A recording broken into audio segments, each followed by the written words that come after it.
Stage 4. Great Crimes by John Escott, 2000. Chapter 1. Dr. Crippen, Murderer. Dr. Hawley Harvey Crippen met Cora Turner in New York in July 1892. He was 30 years old and was working in a hospital, and she was 19. Crippen had been married before, but his first wife had died. He immediately fell in love with Cora, and 6 months later they were married. At first, they continued to live in New York, and Crippen joined a company which sold medicines. This was Cora's idea. She wanted her husband to earn more money than the hospital was paying him. Cora wanted to be a singer, so her husband paid for her to have singing lessons.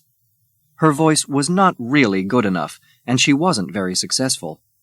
Later, when the couple moved to London, she did begin to sing in theaters, although she was never famous. Crippen was not allowed to work as a doctor in England because he had trained in America, so he continued to work for the American Medicine Company and opened a London office for them. In 1905, the Crippens moved to a house at 39 Hilldrop Crescent. They were not happy together. Cora was a cruel, violent woman, and the couple were always arguing, often because Cora spent more money than they could afford. She also liked to be with other men. In 1907, Crippen fell in love with his secretary, Ethel Leneve. Ethel wanted him to leave his wife and marry her, but Crippen would not, or was afraid to, do this. Then, in December 1909, Cora discovered that her husband and Ethel Leneve were lovers. She warned Crippen that she would leave him and take most of his money with her. On January 31st, 1910, two of Cora's theater friends, Paul and Clara Martinetti, came to dinner with the Crippens, and during the evening, Cora and her husband argued violently. The Martinettis left early. The next week, Crippen told neighbors and friends that Cora had gone to America to look after someone who was sick. This came as a surprise. Cora had said nothing to them about a sick friend, or about traveling to America. Then, some weeks later, Crippen sold several of Cora's rings and some of her other valuables, and in March, Ethel Leneve moved into 39 Hilldrop Crescent to live with Crippen. Later, when Crippen told the Martinettis and other friends of Cora's that she had become ill and had died in America, they could not believe it, and suspected that he was lying. Finally, one of the friends went to the police with the story. Inspector Walter Dew of London's Scotland Yard, England's most famous police station, visited Crippen soon after this and talked with the doctor and Ethel Leneve. Crippen spoke calmly and confidently about his wife, making no secret of the fact that Ethel Leneve had been his lover for several years. He also agreed that the story about his wife's death had been a lie. The truth was, he told the detective, that Cora went to America to live with a lover, Bruce Miller, who had been one of her theater friends in England a few years before. Inspector Dew was not completely happy with this story, but neither was he able to prove that Crippen was lying. But Crippen was not as confident as he pretended to be. The visit from Inspector Dew had worried him, and after he left, he told Ethel Leneve that they must go away and make a new life for themselves in another country. They began by getting a boat to Holland, then went on to Brussels, in Belgium, where they moved into a hotel for several days. When Inspector Dew visited Crippen's office on July 11th, he was surprised to find the place closed and Crippen gone. Immediately, he gave orders to search the house at Hilldrop Crescent, and it did not take his men long to find what remained of a woman's body under the house. She had been poisoned. On July 15th, Crippen read in a Belgian newspaper that part of a human body had been found under the house at 39 Hilldrop Crescent. He quickly got tickets to sail on a ship, the Montrose, which was going to Quebec, in Canada. To make any discovery more difficult, Ethel Leneve dressed as a 16-year-old boy and pretended to be Crippin's son. They used the name Robinson. The ship sailed for Canada on July 20th, but the captain of the Montrose, Henry Kendall, had read about Dr. Crippen in the newspapers. He remembered photographs of Crippen and Ethel Leneve and began to suspect that Mr. John Robinson and his son were not what they seemed. Sometimes the two men held hands, he noticed, and Mr. Robinson seemed to have had a mustache until recently. The more the captain thought about it, the more sure he became that these were the two people the police were looking for. Kendall sent a radio message back to his company office in London. The information was passed to Inspector Dew, who left England on the Laurentic, a faster ship than the Montrose, which was also going to Quebec. The English newspapers quickly heard what was happening, and for the next week, helped by information coming from Captain Kendall on the Montrose, began to report the chase across the sea for their readers. It made exciting reading. Dr. Crippen and his lover knew nothing about any of this, of course, and were quietly confident that nobody had recognized them. So it was an unhappy surprise for them when they discovered Inspector Dew waiting for them in Quebec. Together with a Canadian policeman, Dew boarded the Montrose and arrested Crippen and Ethel Leneve. They were the first criminals ever to be caught through using a radio message. Dew returned to London with them. They arrived on August 28th. Dr. Crippen's trial, which began on October 18th, took just 3 days. The jury first heard how he had poisoned his wife with hyoscine, then cut up her body and buried it under his house. No one was surprised when they found him guilty of murder. Ethel Leneve was tried as an accessory, someone involved in the crime, although not there when it happened, but she was found not guilty. Dr. Hawley Harvey Crippen was hanged on the morning of Wednesday, November 23, 1910, in Pentonville Prison. Hanging was the normal punishment for murderers in England at that time. Ethel Leneve went to live in America, but later came back to England using a different name. Later, she married and had children. She died in 1967.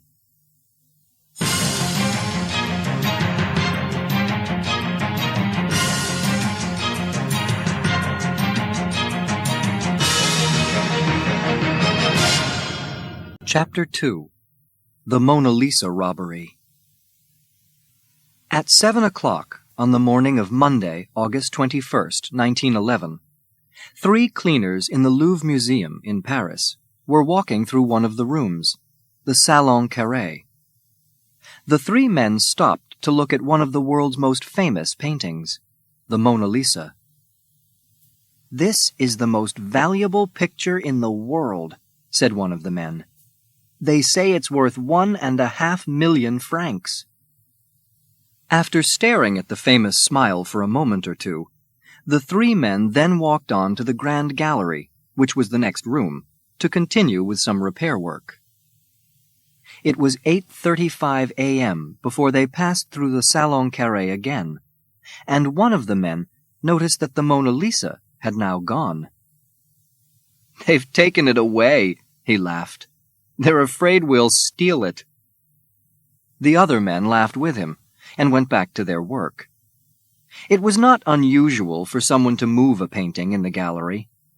They were often taken away to be photographed and then put back later, so the 3 cleaners did not think any more about it.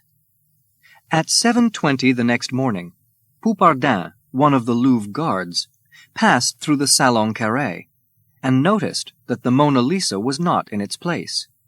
He, too, thought someone had taken it away to be photographed. At 9 a.m., a man called Louis Béraud arrived at the museum. He was a painter and was painting a picture of the Salon Carré. "Where is the Mona Lisa?" he asked Poupardin. "It's being photographed," replied the guard. Béraud was annoyed. He wanted to continue his work, but decided to wait for the return of the famous painting. He waited all morning. "What are they doing with it?" he asked himself. Then, early that afternoon, he told Poupardin to go and ask the photographer to send back the painting. "I don't have much more time," he said. Poupardin went away and came back quickly. "The picture isn't there," he said excitedly. "They don't know anything about it." And he hurried away to find his boss, Georges Benedict. At 3 p.m. that afternoon, people were asked to leave the Louvre. "The museum is closing," they were told, but they were not given any explanation. It was not until they read the newspapers the next day that most of them discovered the reason. Someone had stolen the Mona Lisa. The museum was closed for a week. Police believed that the famous painting might still be hidden somewhere inside, and they began to search. Everyone working at the museum had their fingerprints taken. Then the police found the empty frame from the Mona Lisa on some back stairs. Slowly, they began to put together their own picture of what had happened. The thief came to the museum on Sunday, August 20th, and hid in the building after the galleries closed. At 7:30 a.m. the next morning, he took the Mona Lisa, then went into another room and down the stairs where the police later found the frame. He stopped to take the painting out of the frame, then went on to a door which led into a courtyard. The door was locked, so he had to take off the doorknob and break it open. He had only managed to take off the doorknob when he heard a noise, so he pushed the doorknob into his pocket and sat on the stairs. A man working for the museum walked by. He said later that he thought the man on the stairs was one of the museum cleaners, and he unlocked and opened the door for him. The thief went out into the courtyard, walked across it, and opened an unlocked door that led into the street. He ran off towards the Pont du Carrousel, throwing the doorknob away as he ran. The police found it later. When the Louvre opened again, crowds hurried to look at the empty place on the wall of the Salon Carré. They could not believe their eyes. The Mona Lisa really had been stolen. Police questioned hundreds of people, searched hundreds of houses, flats, and rooms, took fingerprints, and talked to other criminals. They also found a thumbprint on the glass in the empty picture frame. But they did not find the Mona Lisa. And as time went on, the people of France began to believe that they would never again see the famous picture they loved so much. Then, one morning in November, in 1913, Alfredo Geri, a man who bought and sold paintings, opened a letter in his office in Florence in Italy. The letter was from Paris, from someone who signed his name as Leonard. The writer said that he was an Italian living in Paris.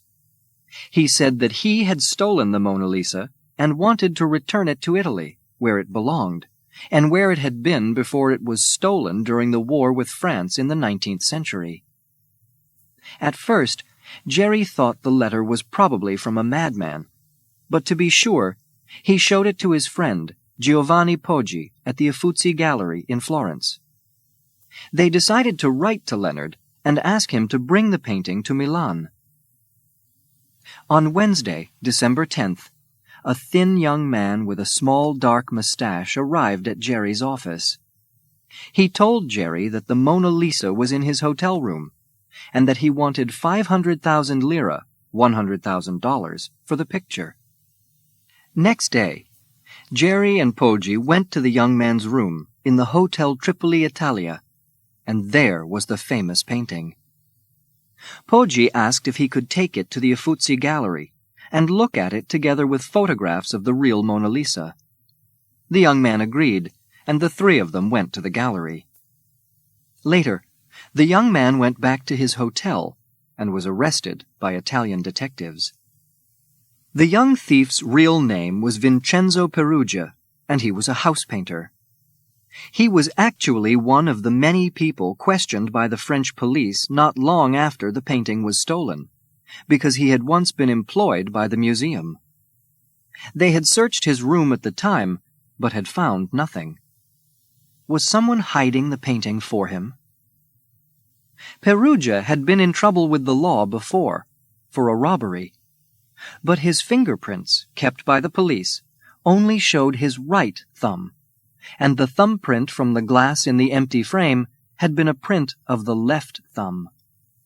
Now, the police searched his Paris rooms once more, and this time they found a 1910 diary with a list of the names of people who bought and sold paintings in America, Germany, and Italy. They also questioned 2 other Italian house painters. They suspected them of hiding the picture at the time Perugia's rooms were first searched. Finally, they had to let them go. The trial of Vincenzo Perugia began on June 4, 1914, in Florence. When questioned, this is what he told the judge. I entered the Louvre about 7 o'clock in the morning. Without being seen, I was able to get into the Salon Carré. I took the Mona Lisa, took it out of its frame, then left. How did you leave? Asked the judge.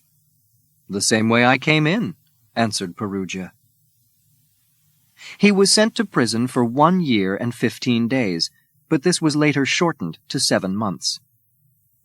Some people believe that Perugia was working with other criminals, one of whom was a painter, and that they offered the missing Mona Lisa to rich Americans who collected paintings. Each of the American collectors bought their Mona Lisa secretly, not realizing that it was forged by one of the criminals and that other forgeries were being sold too. Could it be true? We may never know.